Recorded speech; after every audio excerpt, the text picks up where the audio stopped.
Sky hello সবাইকে, good evening. তো দেখো আরেকজন সুজি খাওয়ার জন্য আমার কোলে চেপে উঠেছে। এখন ওর খিদে পেয়েছে, এখন সুজি খাবে ও। স্কাই দেখো দেখো, ফোনের দিকে দেখো। তো দেখো আমি সুজির সঙ্গে ওর জন্য একটা কাঁচা ডিম ফাটিয়ে দিয়ে দিলাম।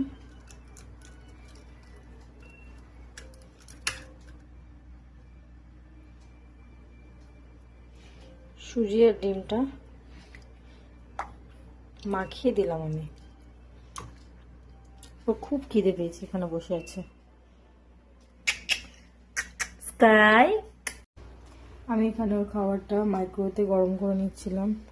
এখন অনেক ছোট তো, ঠান্ডা খাবার খেতে পারে না, এর জন্য আমি একটু মাইক্রো করে ওর খাবারটা গরম করে নিচ্ছিলাম। তো দেখো আমি ওকে খাবারটা দিয়ে দিলাম। ও খুব খিদে পেয়েছিল, সন্ধ্যের খাবারটা ওকে চাই চাই, খেতেই হবে সন্ধ্যের খাবারটা। সারাদিন তো খাই খাই করতেই থাকে। তো টাটা।